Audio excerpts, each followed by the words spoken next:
Mainit na yung araw. Mainit na yung araw kasi mag-aalas 9 na. Ngayon talagang nagpa-late ako guys kasi kahapon binadoktor ko si Calvi at saka si Chico kasi meron silang ubo at sipon 2 araw na. So ngayon hindi ko muna pinapasok. At dahil today is Wednesday, may schedule ng vaccine. Merong vaccine si Mayumi na hindi pa nalagay sa kanya.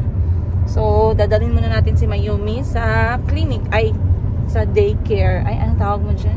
Barangay Health Center. Naantok siya. Tagtulong niya din kasi. So, ang gagawin ko, iniwan ko muna yung mga bata sa bahay. Si auntie kasama nila. Sasama ko si Mayumi sa kanyang vaccine. And then, pagkatapos nito, saka pa ako magtatrabaho. Ngayon, meron ako mga bagay na gustong gawin for the laundry shop. Yun muna yung aking aasikasuhin. At,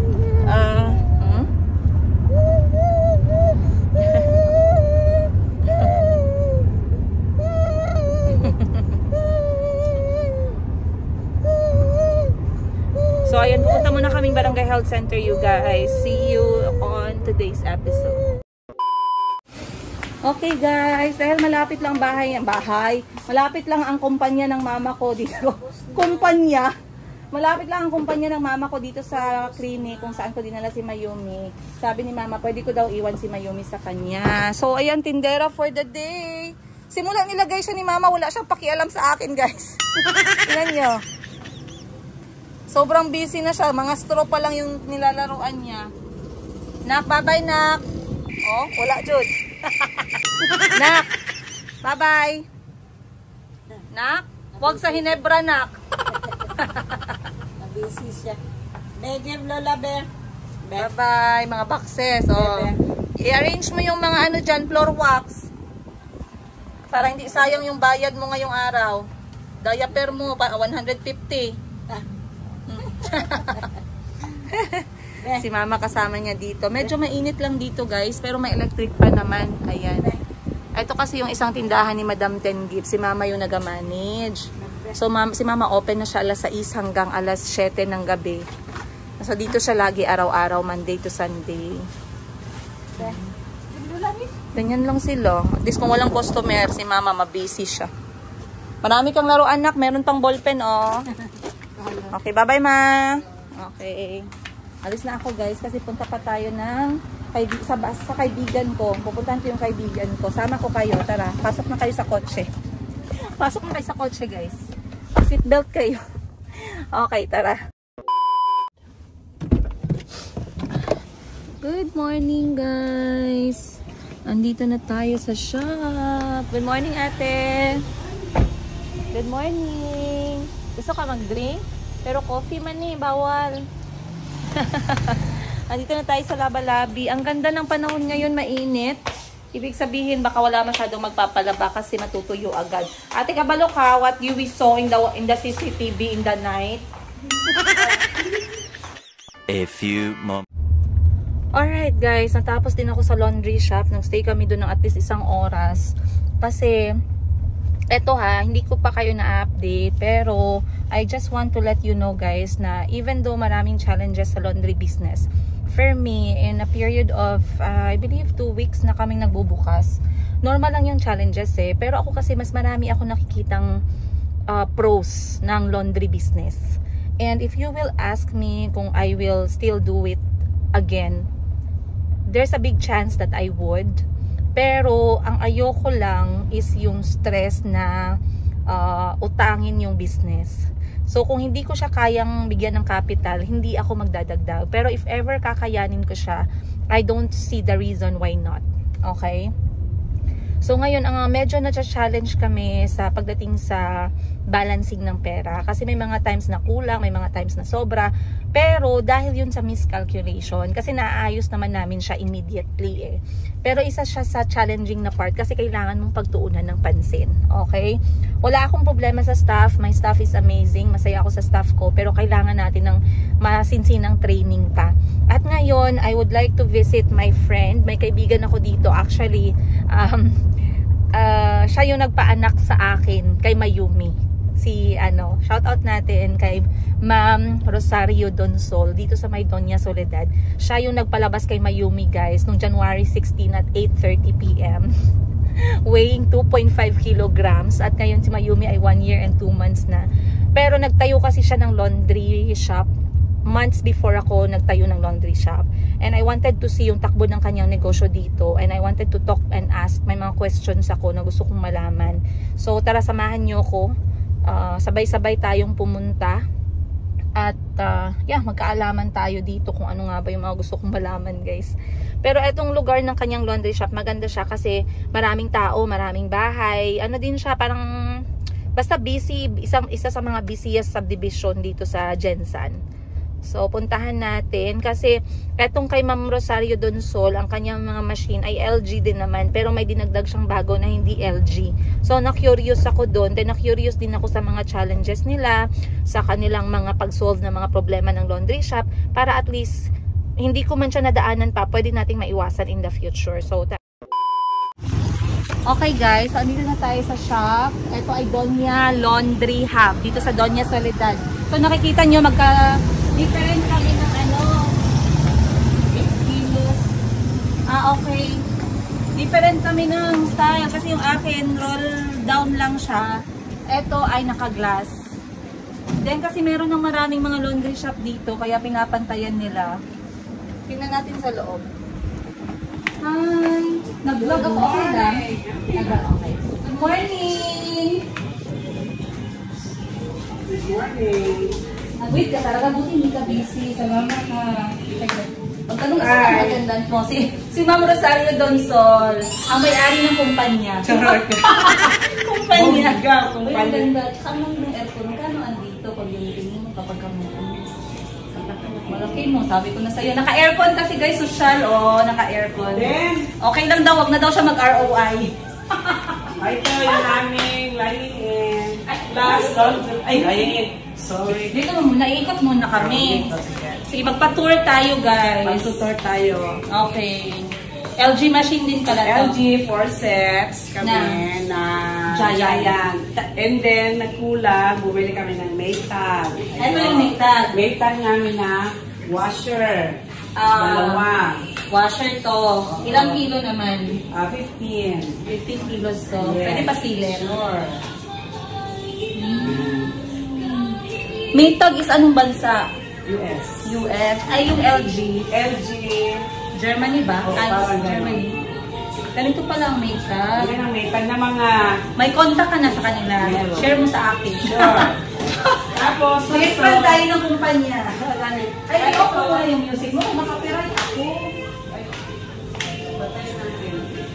Si Ate na yung sub. ito si Lenden, ang aking magabantay. Salang isa. Yes. Hi Ate Lenden. Good morning, Te. Magsabos-samos ako, ha? Okay na, ma'am. Ito yung aming very palangga. Ito yung aming... Uy, naka piso wifi. Wow. Galing. Ang sarap magpalaba dito, naka-aircon. Ito yung aming isa pa na pag nagkukulang doon dito namin.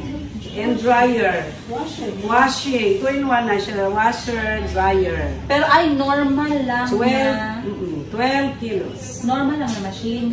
Hindi siya mag-dry. Mag-dry din siya. Pero 80%. 80% katulad sa bahay. Parang katulad sa bahay.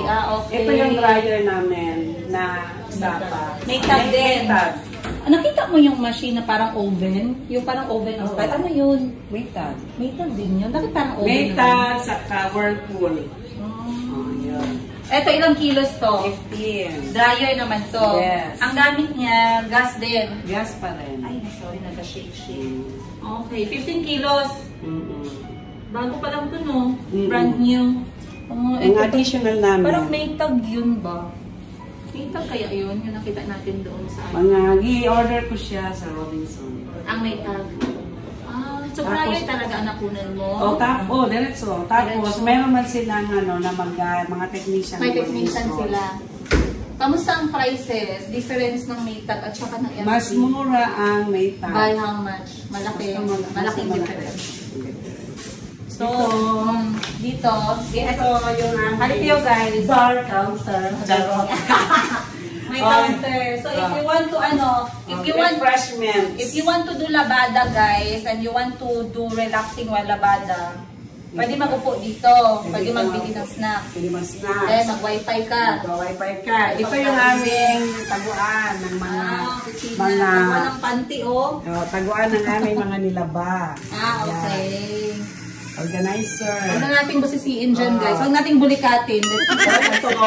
Kung gusto mo naman mag-relax, may toilet. pumunta ka ulit dito. Wow. Aircon ulit. Galing. Dapat, kanina mo pa ako gitsikahan. Dito sana ako nag-upo.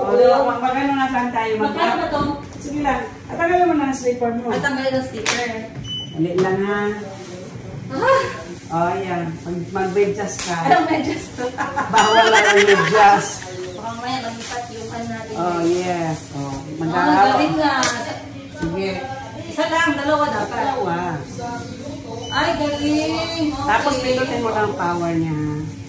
Ano naka-power on na siya? Automatic. Yung naka-power on. Kasi nagagalaw-galaw na siya. Wala, napindot lang ba? Nasiko mo. Ganyan, ganyan. So ito, kung gusto mo habang naglalabak ka, magme-medyas tayo ha. Wow, no! Ito yung aming OMG, relaxing. Ang ganda naman ito.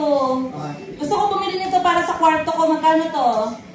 May discount ka doon sa aming friends sa Marget. So, magkano na lang siya? 1.5 million. Hindi.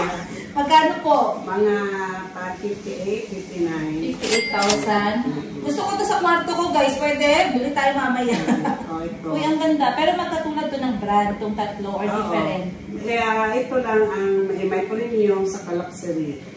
Ano to, ang gamit ko? Ang luxury.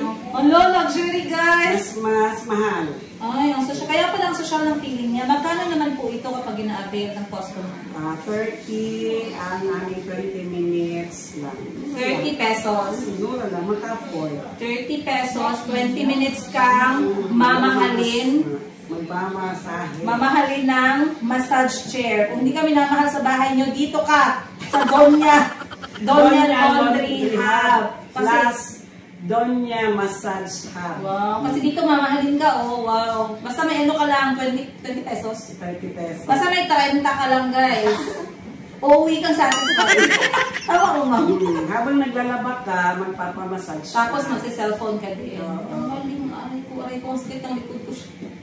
Iba na talaga basta may mga rayuma. Ay, galing. So, eto, nagabilang yung time niya. 18 minutes pa.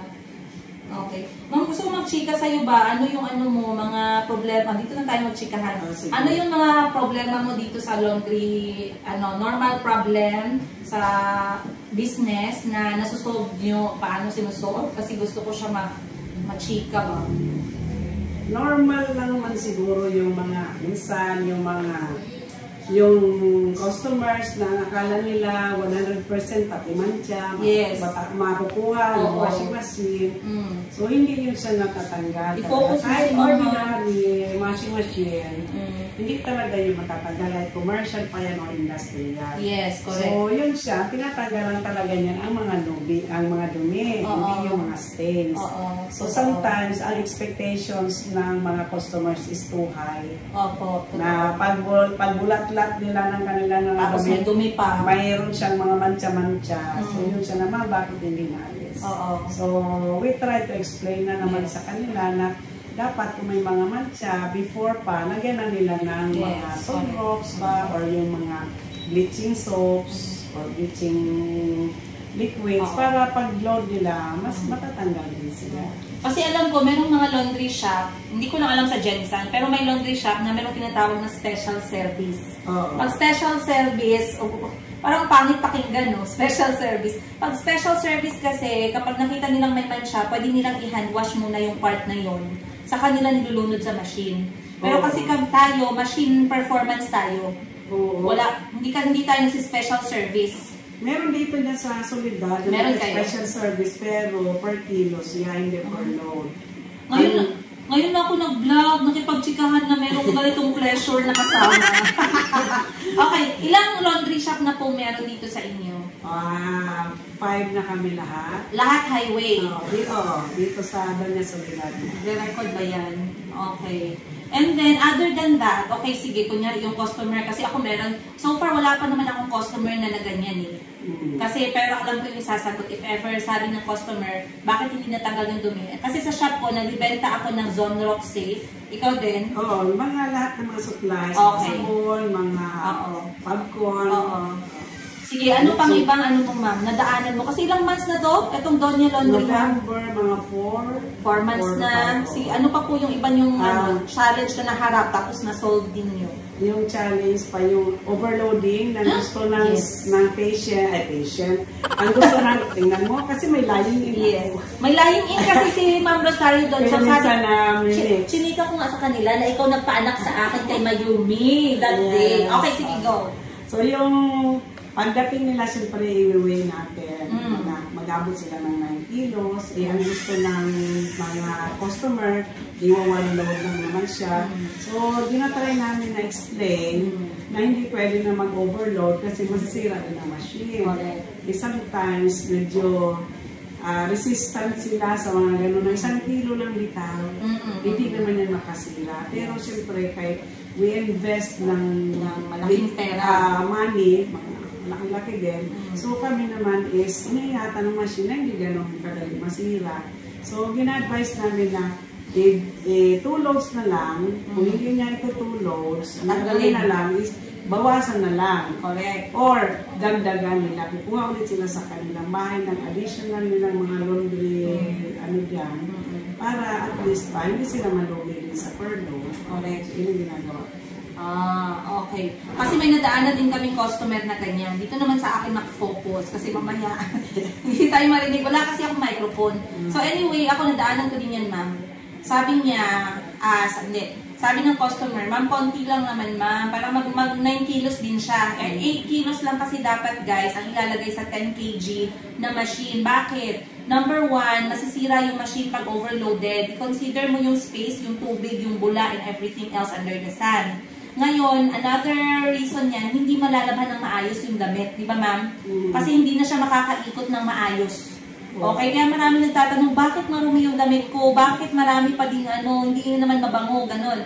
Kasi hindi umiikot ng maayos, kasi overloaded. So, ini-explain din namin ng ayos yan sa customer. Okay, next problem, ma'am.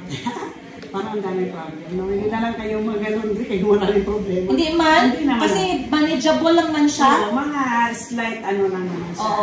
Yung mga, minsan mga missing piece. So, yan, minsan nakakalimutan nila na na-fold na insert lang pala doon sa kanilang mga ibang gamit. So, babalik sila na, ma, may kulang ako ng isa. So, upon checking, makita naman namin na kinuha na pala ng anak niya yung isang gamit kasi gagamitin. Or yung isang, halimbawa, kumot, ayaw ipalaban ng mga anak nila, biglang kinuha dito at itinakas kasi alam nila na babango siya, gusto nila yung talagang old na pabango, na yung natural nilang odor, so may mga ganyan. Kasi binalikan talaga kami dito ng 10 o'clock in the evening kasi yung favorite na kumot ng anak niya, nawawala. So hindi daw yung makatulog ang anak niya na kung hindi yung gamit. Hindi naman sa mother na kinuha pala ng anak niya, tapos hindi pinalaba. O kaya yun ang mama niya, naghanap kaya baka hindi daw makatulong yung... Okay. Grabe no, wala pa akong ganyan so far. Parang natatakot ako sa ganyang klase. So kailangan talaga, tatanungin talaga.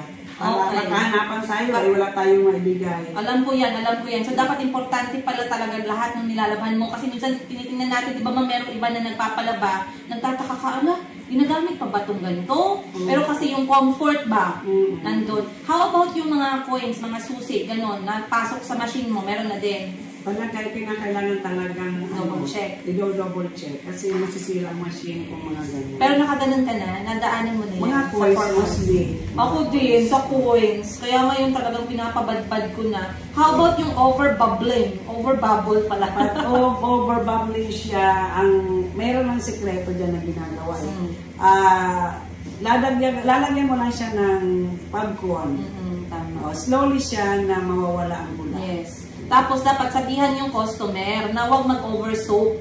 Oh. Diba ma'am? Kasi lalo na yung comforter, gusto nila 2 sabon kasi malaki ganito. Pero kasi pag comforter masyadong mabula. Alam ma'am, nagmamasahe ng puwet yung ano mo, yung machine mo. Marami kami dito na nag-over soap talaga. Okay. Ngayon, ginadvice lang namin na mag-addition lang ng Fabcon. Para hindi talagang tatagas ang bubble sa labas. Okay. Kasi lalabas yun sa machine. Okay, ngayon sa inventory nyo paggabi, yung tinatawag natin na, ano tawag mo dyan? Cash out? Nagka-cash out ka every night? Ang ginagawa po is nag-weekly kami ng aking.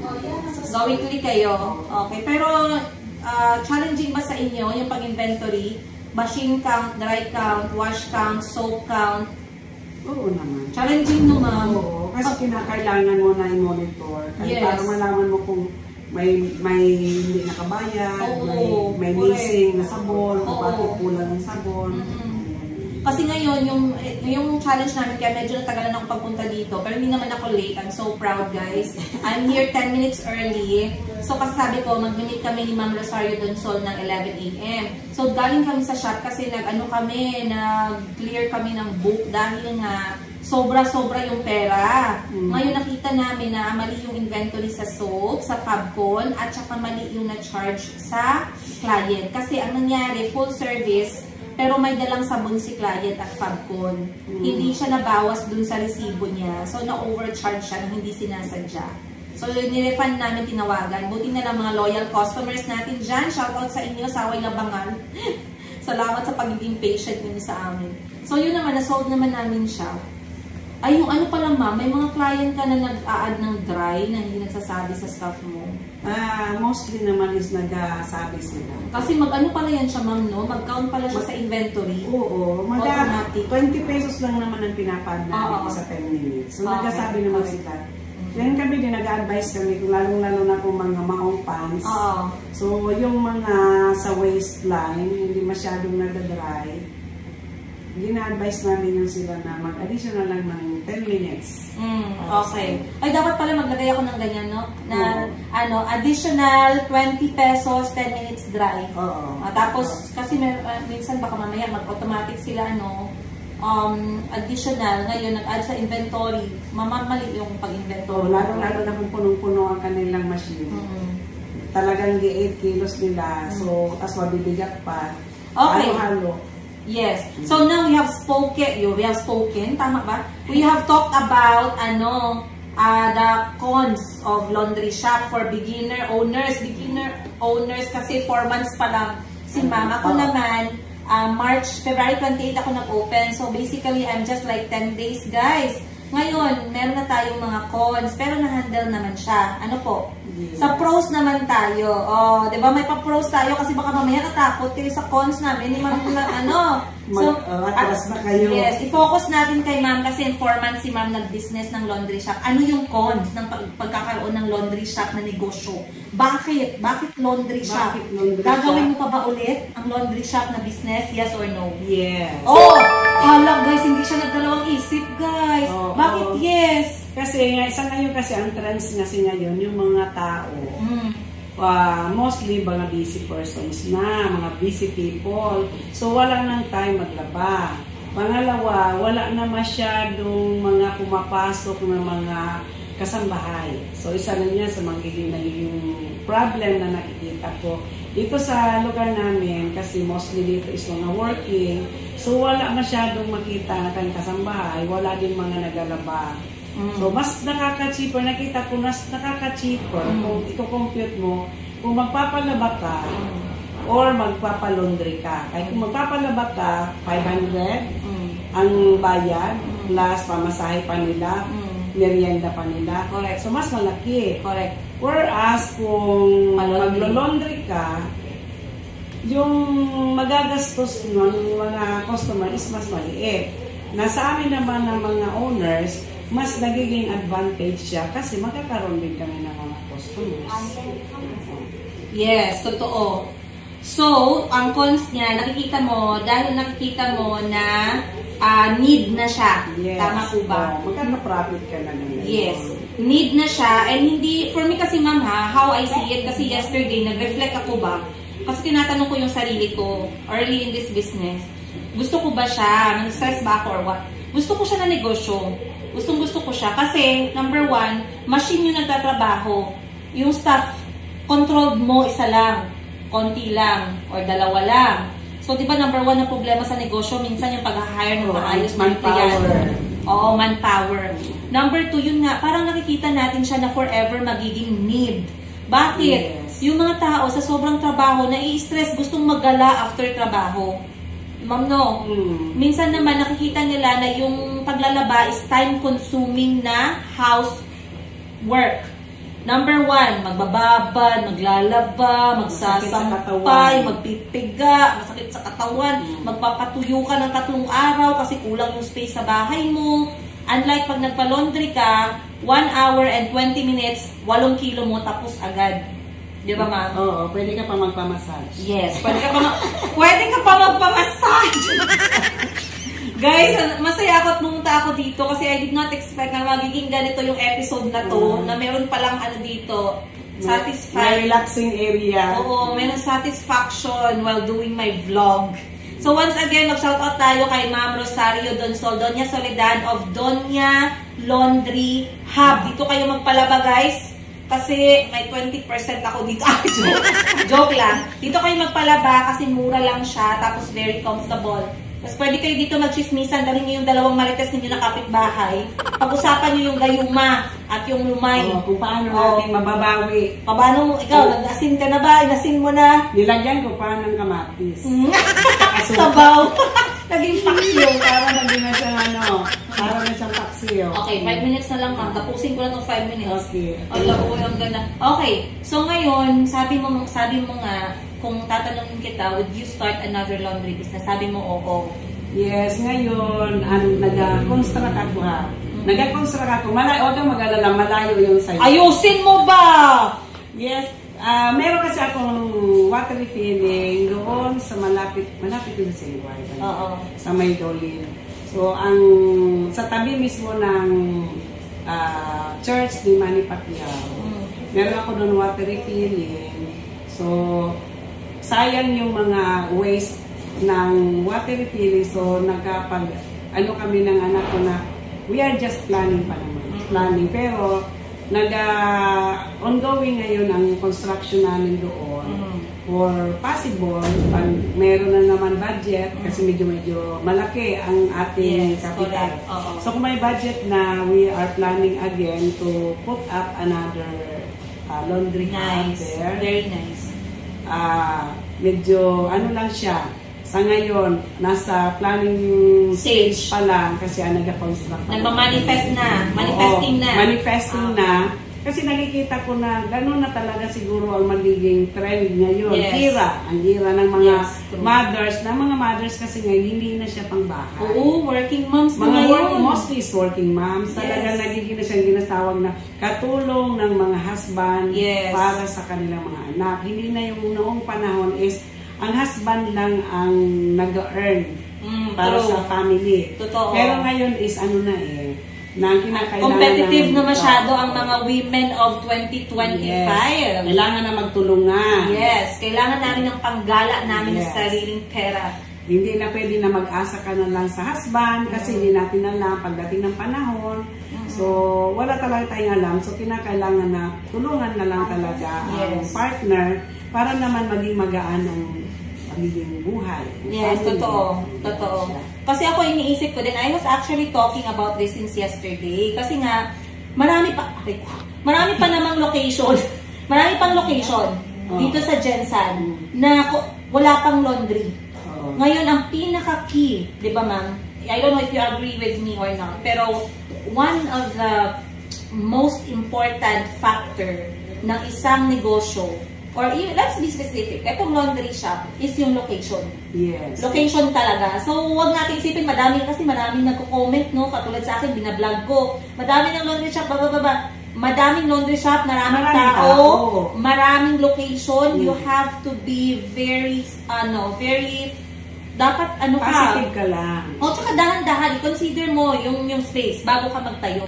Kasi nakita ko, ma'am, ang dami pa talagang potensyal. Oo. Dito lang sa Doña Soledad lang, 5 kami. Oo. So, isipin mo kung 5 kami. So, kung halimbawa nag-iisip ka, ay, hindi lang ako dyan kasi meron na. Oo. Marami naman tao. Yes, correct. Hindi mo yan kaya silang i-accommodate lahat. So, kinakailangan yan is 1, 2, 3, 4, 5 hanggang 5. Kahit marami pa yun. Kahit malaki ang isang purok. So, hindi mo kayang i-manage ang isang purok. Kung lahat yan sila positive na magpapalabang. Na gagamitin ang time nila to relax na maglalabas sila. So, hindi ganun ka, na maging negative ka rin. Ay, meron na doon sa area namin, hindi na rin ako maglalagay doon. So, kung nakita mo na densely populated yung isang area, why not try na mag-open up doon ulit para naman kahit papaano, lahat na mga tao, hindi na sila mahirapan na lalabas. Dito sa Pilipinas, unlimited yung pag-anak. Parang pagkain lang, mukbang. Yeah, parang mukbang style dito. So, kapag ka nagpa-laundry ka, isipin mo na talagang hindi mawawala ng tao dito sa bansang Pilipinas kasi walang limit ang pag-anak dito. Yes. Yung kapitbahay mo, umabot na ng 8. O, go pa din. Kaya pa, umabot pa ng 10. Naniniwala pa sila sa go to the world and multiply. Multiply and ayun. Multiply yung anak ninyo. So, yun nga guys, mga pros. So, kahit na may Consi Laundry shop, mas mabigat yung pro niya. Ang pro niya kasi is matagal siya. Yung ginatawag natin na hindi lang ngayon na season. Hindi seasonal. Ang ang laundry. So, ang laundry kasi is kung talagang tututukan mo, parang for life na kasi kaya habang ang tao nagbibihis, may labada. Totoo. So, maganda siyang investment kasi pang long term siya. Totoo. Hindi kaya ng iba na restock ka ng restock. Oo. Pag ibang business kasi, restock ka ng restock, capital ka ng capital. Nawawala. Ito naman, pang one time ang capital mo, services naman ang kalaman mo. Kasi ito is services. Kaya siya sa car wash. So, hindi siya nabubulok. So, yun ang mga ginatawag natin na mga non-perishable. Yes, correct. Kahit na wala kang masyadong manpower, mag-ano pa rin siya. Yes. Ako din, katulad tayo ng comment, ma'am, sa negosyo na to. Magkatulad tayo ng standing. At it's a good thing, no? Kasi nasabi ko nga, mag-isip din ako mag-add. Hi! Finally guys, nakauwi na din tayo. Sobrang productive ng ating araw. Sana may natutunan kayo sa aming interview sa aming kaibigan na si Ma'am Rosario Donsol. Maraming salamat, ma'am, sa pag-welcome sa amin sa iyong laundry shop at sa palibreng satisfying massage. Uy, parang inuubo talaga ako guys, sorry. Anyway, sana may natutunan kayo. Let me know what you think. It was indeed a very wonderful and productive morning kasi bukod sa nakadaan ako sa shop ko, naayos namin yung mali sa inventory, ay kami din ay naka-learn ng magagandang bagay and very educational trip dito nga sa laundry shop ng aming kaibigan na dito lang din sa Jensen. So yun guys, at least nakita ninyo yung mga vision ko, yung minamanifest ko lately as a boutique owner at laundry shop owner. So medyo mataas na tong episode na to, pero meron akong gustong i-share sa inyo sa next episode. So abang-abangan ninyo guys. I'll see you on the next one. Much love, Princess Yiga. Huwag kalimutan mag-subscribe, mag-like, at pakipress na lang ng bell button natin dyan para samahan nyo naman ako palagi at hindi ako mukhang tanga dito na nagsasalita na walang nanonood. Anyway, maraming salamat guys. Much love.